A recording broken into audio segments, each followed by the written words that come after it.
तो चलिए स्टार्ट करते हैं आज का सेशन नंबर 18 और आते हैं क्वेश्चन नंबर फर्स्ट पर।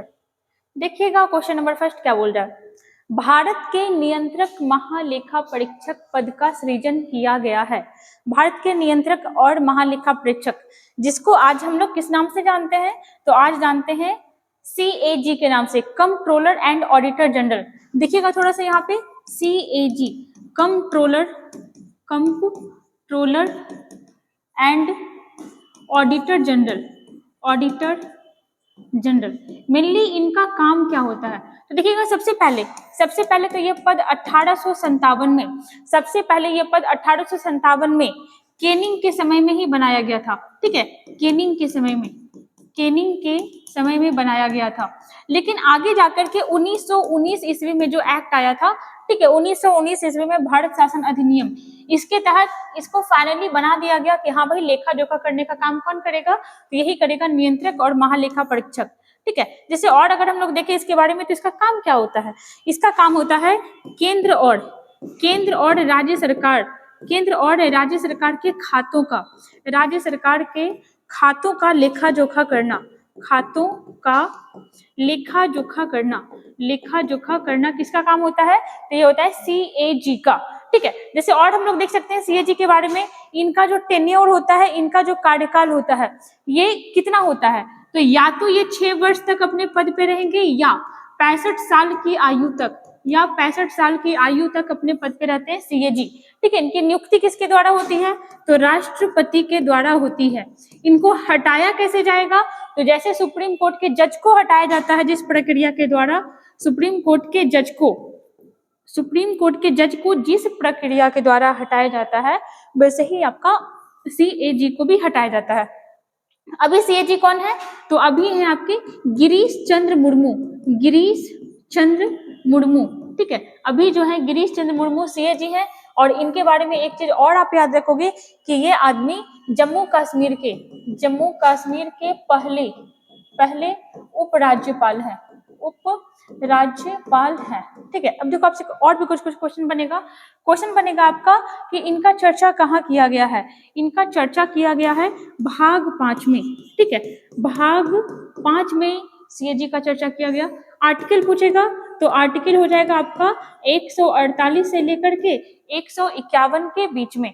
ठीक है, कहाँ पे चर्चा किया गया है, तो 148 से लेकर के 151 के बीच में। 148 में क्या कहा गया, देखिएगा एक बार। 148 में कहा गया है CAG के पद नियुक्ति के बारे में। ठीक है, CAG के पद नियुक्ति, इस सब के बारे में, नियुक्ति शपथ सबके बारे में कहाँ कहा गया, 148 में। ठीक है, उसके बाद फिर हम लोग आते हैं 149 में क्या कहा गया, तो 149 में कहा गया है इनके कर्तव्य और शक्ति के बारे में। उसके बाद फिर देखिएगा 149 हुआ 150 में क्या कहा गया है कि केंद्र और राज्य के खातों का विवरण निकालेंगे। खातों का विवरण कौन तैयार करेगा, तो ये तैयार करेंगे कौन, तो CAG। और 148, 49, 50 और 151 में क्या कहा गया, ये जो विवरण निकलेगा ये किसको देंगे, राष्ट्रपति को। मतलब 151 में ये लिखा हुआ है कि CAG अपना रिपोर्ट किसको पेश करेंगे, राष्ट्रपति को। और राष्ट्रपति का ये काम होगा कि दोनों सदनों में, मतलब लोकसभा और राज्यसभा में, दोनों सदनों में इस रिपोर्ट को रखवाया जाएगा राष्ट्रपति के द्वारा। ठीक है, तो चलिए हम लोग यहाँ पे देख लिए इसका आंसर क्या हो जाएगा, आर्टिकल मतलब भारत शासन अधिनियम 1919 के द्वारा। आते हैं क्वेश्चन नंबर 2 में। देखिएगा प्रोजेक्ट टाइगर की शुरुआत कब हुई, तो प्रोजेक्ट टाइगर की स्थापना जो हुई थी 1 अप्रैल 1973 को। ठीक है, क्या हो जाएगा, 1 अप्रैल 1973 को हुई थी। प्रोजेक्ट टाइगर की जो स्थापना है 1 अप्रैल 1973 को हुई थी। किस लिए हुई थी, तो जाहिर सी बात है कि प्रोजेक्ट टाइगर हो रहा है, मतलब बाघ का संरक्षण के लिए ये हुआ था। बाकी संख्या बहुत कम हो गई थी। और किनके टाइम में हुआ था, तो इंदिरा गांधी के टाइम में ये चीज हुआ था। ठीक है, अब यहाँ पे देखिएगा कभी कभी डेट भी पूछ लेता है, तो आप डेट भी याद रखना। 1 अप्रैल 1973 बाघ संरक्षण। अगर आपसे पूछता है कि बाघ दिवस कब मनाया जाता है, तो 29 जुलाई को कौन सा दिवस मनाया जाता है, बाघ दिवस। ठीक है, बाघ दिवस कब मनाया जाता है, 29 जुलाई को।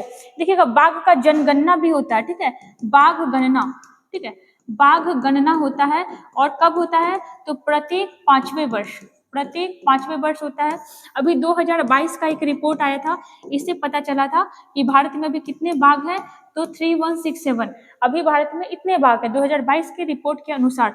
सबसे ज्यादा भारत के किस राज्य में बाघ मिलेगा, तो ये मिलेगा मध्य प्रदेश में। ठीक है, भारत में अभी कितने टाइगर रिजर्व हैं, तो 54। भारत में अभी 54 टाइगर रिजर्व है। सबसे बड़ा कौन है, तो सबसे बड़ा है नागार्जुन टाइगर रिजर्व, ये सबसे बड़ा है और है कहाँ, तो आंध्र प्रदेश में, और ये है सबसे बड़ा। सबसे बड़ा देखो तो सबसे छोटा भी देख लेते हैं। सबसे छोटा कौन सा है, तो सबसे छोटा है ओरंग टाइगर रिजर्व। ये कहाँ है, तो ये है आपका असम में। कहाँ है, असम में। ठीक है, बाघ के बारे में बात करें तो इसका वैज्ञानिक नाम क्या होता है, पैंथेरा टाइग्रिस, पैंथेरा टाइग्रिस। ठीक है, चलिए आते हैं नेक्स्ट क्वेश्चन पे। देखिएगा, अन्ना राजम मल्होत्रा, राजम कर लीजिएगा, अन्ना राजम मल्होत्रा जिनकी मृत्यु 2018 में हुई थी, कौन थी ये, तो हम लोग जानते हैं कि प्रथम भारतीय महिला आईएएस थी, और कौन थी, तो अन्ना राजम मल्होत्रा। कहाँ की थी ये, तो ये थी केरल की। ठीक है, कहाँ की थी, केरल की। इनको पद्म भूषण अवार्ड भी मिला हुआ था, पद्म भूषण अवार्ड। आईएएस के बारे में बात करें तो फुल फॉर्म क्या हो जाएगा, इंडियन एडमिनिस्ट्रेटिव सर्विस। ठीक है, सर्विस, ये होता है आपका आईएएस, और ये पहली महिला रही थी जो केरल की रही थी। बात करें प्रथम भारतीय महिला आईपीएस के बारे में, तो ये कौन बनी थी, किरण बेदी। ये भारत की पहली महिला आईपीएस थी, जो क्या होती है, तो इंडियन पुलिस सर्विस। ठीक है, इंडियन पुलिस सर्विस होता है आपका इसका फुल फॉर्म। अगर बात करें किरण बेदी के बारे में, तो याद रखिएगा कि 2016 से लेकर के 2021 तक ये कहीं की राज्यपाल रही थी, उपराज्यपाल रही थी। कहाँ की, तो पुदुचेरी की उपराज्यपाल कौन रही थी, किरण बेदी रही थी। जैसे अगर देखें भारत की पहली महिला विधायक, ठीक है, भारत की पहली महिला विधायक कौन थी, तो ये थी मुथु लक्ष्मी रेड्डी। ठीक है, कहाँ की थी, तो ये थी मद्रास। ठीक है, और विधायक है तो जाहिर सी बात है कि या तो विधानसभा से होगी या विधान परिषद से होगी, तो मद्रास के एमएलसी से थी। ठीक है, एमएलसी मतलब लेजिस्लेटिव काउंसिल, मतलब ये जो विधायक थी ये विधान परिषद की थी, ना कि विधानसभा की। मेंबर ऑफ लेजिस्लेटिव काउंसिल कौन थी, मुथुलक्ष्मी रेड्डी, और मद्रास की थी। ठीक है, तो इतना आप याद रखिएगा। और ये कहाँ की थी, केरल। ठीक है, चलिए केरल के बारे में एक विधेयक पास हुआ है कि इसका नाम चेंज होगा, और केरल से इसका नाम क्या कर दिया जाएगा, केरलम। ठीक है, केरलम।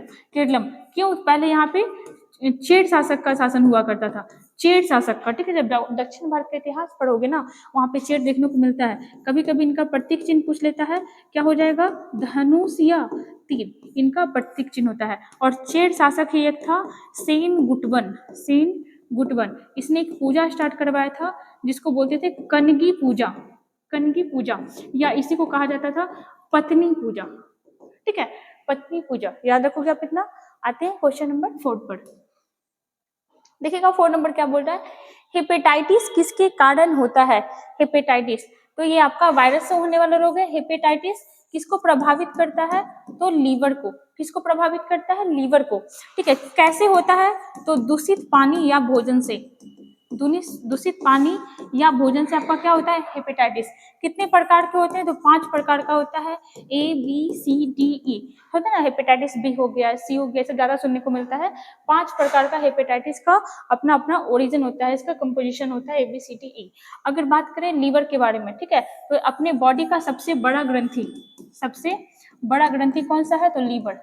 सबसे बड़ा ग्रंथि कौन सा है, तो ये है आपका लीवर बहुत काम करता है। जैसे खाना का पाचन के लिए क्या बनाता है, बाइल जूस बनाता है। ठीक है, और क्या बनाता है, बिलीरुबिन। ठीक है, बिलीरुबिन। हम लोग को पता है कि जब कभी जॉन्डिस होता है, हमारे ब्लड में जो प्लाज्मा होता है उसको येलो कलर कौन प्रदान करता है, तो बिलीरुबिन प्रदान करता है। कौन बनाता है बिलीरुबिन को, तो ये बनाता है आपका लीवर। जब कभी हम लोग को जॉन्डिस होता है उस समय क्या हो रहा होता है, हमारे बॉडी में लीवर खराब हो जाता है और बिलीरुबिन बहुत ज्यादा मात्रा में बना देता है। इस वजह से हमारा आंख वगैरह, स्किन वगैरह क्या होता है, पीला दिखने लगता है। जैसे एक चीज आप और सुने होंगे, हिपैरिन। ठीक है। हिपैरिन जो क्या करता है, तो अंदर में ब्लड को जमने से रोकता है। हिपैरिन का मेनली क्या काम होता है, तो बॉडी के अंदर ब्लड को जमने से कौन रोकता है, हिपैरिन। हिपैरिन भी कौन बनाता है, लीवर।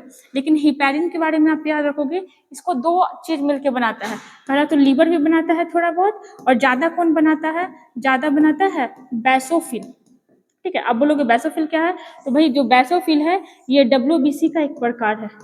WBC का एक प्रकार है कौन, बेसोफिल। ये भी क्या बनाता है, हिपैरिन।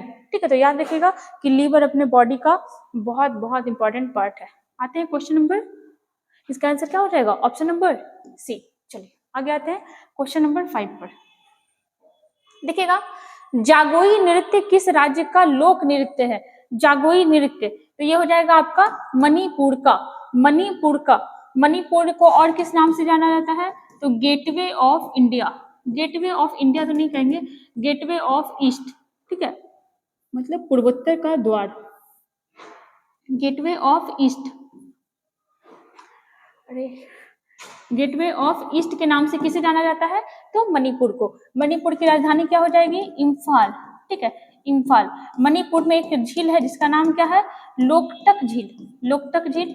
और इसी से क्वेश्चन बना हुआ है इस बार दरोगा में। क्वेश्चन था कि भारत का एकमात्र तैरता हुआ नेशनल पार्क, तैरता हुआ नेशनल पार्क कहाँ है, तो मणिपुर में कौन सा है। अगर नाम पूछ लेगा तो आप बताओगे केबुल लामजाओ, केबुल लामजाओ। ठीक है, ये एकमात्र तैरता हुआ नेशनल पार्क है। और किस लिए फेमस है ये, तो संघाई हिरन के लिए। यहाँ पे संघाई हिरन बहुत ज्यादा मात्रा में पाए जाते हैं, संघाई हिरन। ठीक है, यहाँ पे आपसे पूछा जागोई नृत्य जो है किस राज्य का लोक नृत्य है, तो ये हो जाएगा मणिपुर का। अगर बात करें शास्त्रीय नृत्य के बारे में, शास्त्रीय नृत्य, तो देखिएगा शास्त्रीय नृत्य क्या होता है, तो इसका प्रॉपर एक कॉस्ट्यूम होता है, एक वे होता है।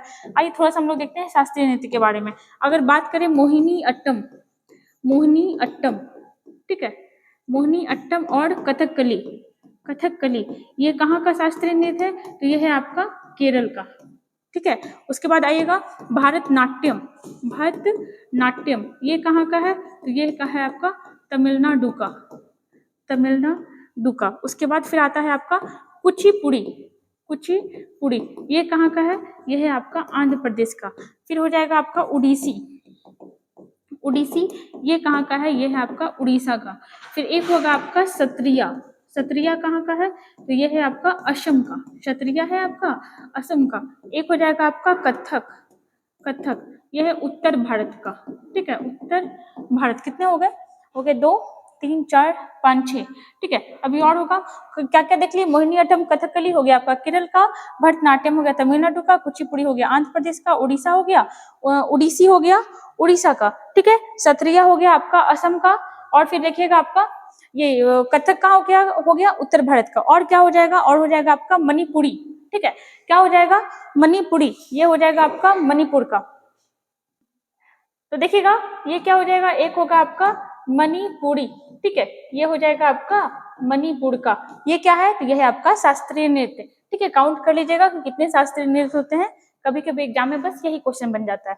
नेक्स्ट क्वेश्चन में आते हैं, देखिएगा निम्नलिखित में से किस देश की सीमा भारत के साथ नहीं लगती है, किस देश का बॉर्डर भारत के साथ नहीं लगता है, तो देखिएगा नेपाल का लगता है, जी हाँ, म्यांमार का भी लगता है, बांग्लादेश का भी लगता है, नहीं किसका लगता है, ईरान भाई साहब का नहीं लगता है। क्या हो जाएगा, ऑप्शन नंबर बी। चलिए यहाँ पे बात हो रहा है सीमा का, तो वो वाला सीमा नहीं, कोई और सीमा। चलिए देखते हैं हम लोग यहाँ पे कितनी तरह का सीमा है, तो एक है आपका स्थलीय सीमा।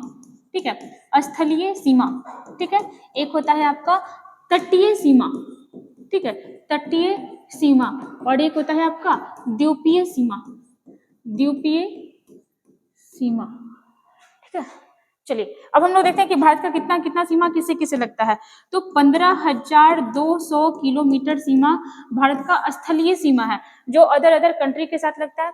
तटीय सीमा में बात करें तो 6100 किलोमीटर आपका भारत का तटीय सीमा है।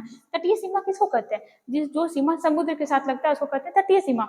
और द्वीपीय सीमा तो ये हो जाएगा 1416 किलोमीटर, ठीक है, ये क्या है, ये है भारत का द्वीपीय सीमा। द्वीपीय सीमा मतलब समझ रहे हो आप, अंडमान निकोबार हो गया, लक्षद्वीप हो गया, ये सब आपका द्वीपीय सीमा के अंतर्गत आता है। कभी कभी तटीय सीमा दोनों का ऐड करके पूछ लेता है, तो जब आप ऐड करते हो कितना में 6100 में, जब आप 1416 ऐड करोगे तो कितना आ जाएगा, 4 1 5 1 7 7516 किलोमीटर क्या हो जाता है। कभी कभी तटीय सीमा इस टोटल को कर दिया जाता है और कभी कभी अलग कर दिया जाता है। ठीक है, अब यहाँ पे आपसे पूछा कि कौन से देश की सीमा भारत के साथ नहीं लगती है, किस किस की लगती है, हम लोग देखते हैं। सबसे पहले आइएगा बांग्लादेश, सबसे ज्यादा इसी से लगता है। कितना लगता है, 4096 किलोमीटर। ठीक है, उसके बाद फिर लगता है आपका चाइना से। ठीक है, कितना लगता है, 3488 किलोमीटर। उसके बाद लगता है पाकिस्तान से, कितना लगता है, 3323 किलोमीटर। उसके बाद लगता है नेपाल से, कितना लगता है नेपाल से, नेपाल से लगता है आपका 1751 किलोमीटर।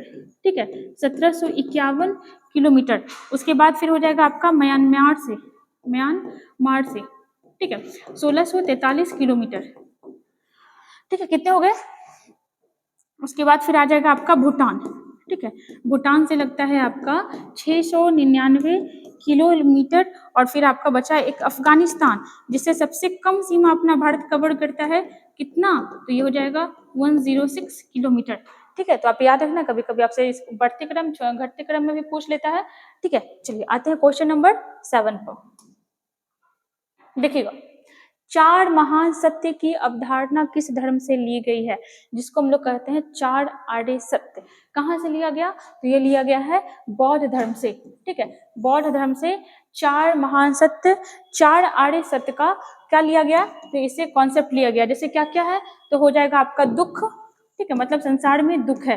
दूसरा हो जाएगा दुख समुदय। ठीक है, दुख समुदय, ये सब कहाँ से लिया गया, तो ये सब आपका बौद्ध धर्म का दिया हुआ क्या है, तो कॉन्सेप्ट है कि भाई ये सब कुछ होता है। उसके बाद फिर देखिएगा दुख निरोध, दुख निरोध, दुख निरोध। और फिर आपका दुख निरोध मार्ग, दुख निरोध मार्ग। जैसा कि आपको पता है कि गौतम बुद्ध के द्वारा कहा गया था कि जो आपका सभी दुख होता है, दुख जो है इच्छाओं का कारण है, इच्छाओं का कारण दुख है। ठीक है, अगर आपके पास बहुत सारा इच्छा है, वो आपका पूरा नहीं हो पा रहा है, तो उसी वजह से क्या होता है कि आदमी को दुख की अनुभूति होती है। ठीक है, तो यहाँ पे आप देखिएगा कि चार आर्य सत्य किसके द्वारा दिया गया, मतलब दुख, संसार जो है दुखों से भरा है, दुख का कोई ना कोई कारण है, दुख को खत्म किया जा सकता है, और दुख को खत्म करने के लिए क्या है, प्रॉपर एक मार्ग होता है। ये बुद्ध के द्वारा कहा गया। बुद्ध के बारे में अगर हम बात करते हैं तो थोड़ा सा देख लेते हैं यहाँ पे बौद्ध धर्म के बारे में। बौद्ध धर्म, हम लोग को पता है कि बौद्ध धर्म के संस्थापक कौन है, तो यह है गौतम बुद्ध, गौतम बुद्ध। ठीक है, जिनके बचपन का नाम क्या था, तो बचपन का नाम था सिद्धार्थ, बचपन का नाम था सिद्धार्थ। जन्म कब हुआ था, तो जन्म हुआ था 563 बीसी में। जन्म कब हुआ था, 563 बीसी में। पिता का नाम क्या था, तो पिता का नाम था शुद्धोधन, शुद्धोधन, पिता का नाम था शुद्धोधन। ठीक है, माता का नाम था महामाया देवी, महामाया देवी। लेकिन ऐसा कहा जाता है कि जब महामाया देवी प्रेग्नेंट थी, जब ये अपने मायके जा रही थी, तो रास्ते में ही इनको प्रसव पीड़ा हुई और रास्ते में ही इनका जन्म हुआ सिद्धार्थ का। और उसी वजह से चूंकि इनको प्रॉपर उपचार नहीं मिल पाया, इसलिए मर गई थी। ओनली 7 डेज, मतलब सिद्धार्थ के जन्म के 7वें दिन ही क्या हो गई, इनकी मृत्यु हो गई। तो इनका पालन पोषण कौन किया, तो पालन पोषण किया गौतमी प्रजापति के द्वारा, गौतमी प्रजापति। और ऐसा भी कहा जाता है कि गौतमी प्रजापति एक माँ बनकर के सिद्धार्थ को पाली पोसी, लेकिन सिद्धार्थ एक उम्र में जाने के बाद घर त्याग दिए। घर त्याग दिए मतलब इनका एक बेटा इनसे दूर चला गया, और आगे जाने के बाद गौतमी प्रजापति का खुद का पुत्र भी मर गया था, तो काफी ये डिप्रेशन में चली गई थी। फिर सिद्धार्थ मतलब गौतम बुद्ध, इनको भी आकर के ज्ञान दिए, और ये पहली महिला बौद्ध भिक्षुणी बनी थी गौतमी प्रजापति। इनकी पत्नी के बारे में बात करें तो 16 वर्ष की आयु में इनकी शादी हो गई थी, और इनकी पत्नी का नाम था यशोधरा। ठीक है, इनका एक पुत्र भी था, पुत्र का नाम था राहुल, राहुल। ठीक है, इनका शिष्य कौन था, तो शिष्य था आपका, प्रिय शिष्य कहे तो नाम था उसका आनंद एंड उपाली। ठीक है, आनंद और उपाली। बात करें इनके गुरु के बारे में, ठीक है, तो इनके 2 गुरु थे। पहले गुरु कौन थे, पहले एग्जाम में बनता है क्वेश्चन, अलार कलाम, अलार कलाम। ठीक है, दूसरे गुरु कौन थे, ये थे रुद्रक रामपुत्र, रुद्रक रामपुत्र। ठीक है, इससे किस चीज का शिक्षा लिए थे इनसे, तो इनसे लिए थे सांख्य दर्शन का शिक्षा, सांख्य दर्शन का शिक्षा। और इनसे लिए थे योग दर्शन का शिक्षा, योग दर्शन का शिक्षा किसे लिए? रुद्रक रामपुत्र से, और अलाद का नाम से लिए थे सांख्य दर्शन का शिक्षा। उसके बाद फिर इनको ज्ञान प्राप्ति कब हुई और कहाँ हुई? देखिएगा इनको, ये 29 वर्ष की आयु में, 29 वर्ष की आयु में घर त्याग दिए थे, जिसको क्या कहा जाता है? महाभिनिष्क्रमण, महाभिनिष्क्रमण, ठीक है। 29 वर्ष की आयु में गृह त्याग दिए। उसके बाद 6 वर्ष बाद इनको क्या हुई? ज्ञान की प्राप्ति हुई। इट मीन्स कि 35 वर्ष की आयु में क्या हुआ? इनको ज्ञान का प्राप्ति हुआ।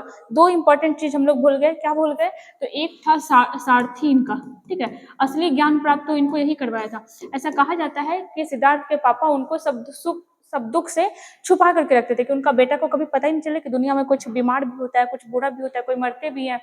तो मेरा बेटा इससे दूर है, वैराग भावना नहीं है और आगे जाके सन्यासी ना बने। लेकिन इनका एक सारथी था जिसका नाम था चन्ना, ठीक है। चन्ना इनको छुप छुपा के बाहर ले जाता था और इनको कभी बूढ़ा आदमी दिखाता था, कभी बीमार दिखाता था, कभी सब दिखाता था, और इनके मन में क्या किया? वैराग भावना भर दिया। कौन? तो ये भर दिया चन्ना, ये था आपका सारथी। और एक घोड़ा का नाम भी कभी कभी पूछ लेता है, तो घोड़ा का नाम क्या था? घोड़ा का नाम था कंथक, कंथक, ठीक है। और कहा जाता है कि ये चार दृश्य, बूढ़ा, बीमार, शव और सन्यासी देखने के बाद सिद्धार्थ के मन में क्या आया? वैराग भावना आया, और फिर वो घर को छोड़ दिया और चले गए ज्ञान प्राप्ति के लिए।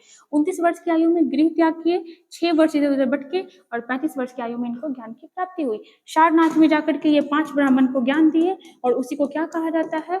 धर्म चक्र प्रवर्तन, धर्म चक्र प्रवर्तन, ठीक है। धर्म चक्र प्रवर्तन कहा जाता है, ठीक है। इनकी मृत्यु खुद के 80 वर्ष की आयु में हुई थी, 80 वर्ष की आयु में। आगे जाके जो बौद्ध धर्म था 2 भाग में बट गया। कौन कौन सा भाग? तो जो बदलाव को नहीं अपनाया वो कहलाया हीनयान, और जो बदलाव को अपनाया वो कहलाया महायान, ठीक है। चलिए बढ़ते हैं आगे। आंसर क्या हो जाएगा?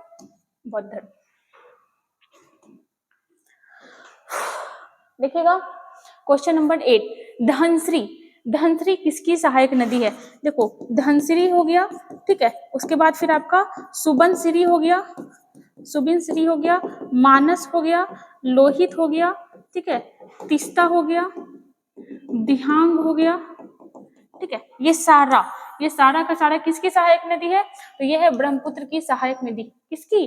ब्रह्मपुत्र की। बात करें ब्रह्मपुत्र के बारे में तो तिब्बत में कैलाश पर्वत है, सबको पता है भोले बाबा का कैलाश पर्वत। तिब्बत के मानसरोवर झील से, मानसरोवर झील से निकलती है, तिब्बत के मानसरोवर झील से निकलती है, ठीक है। उसके बाद चीन से होते हुए अरुणाचल प्रदेश से भारत में प्रवेश करती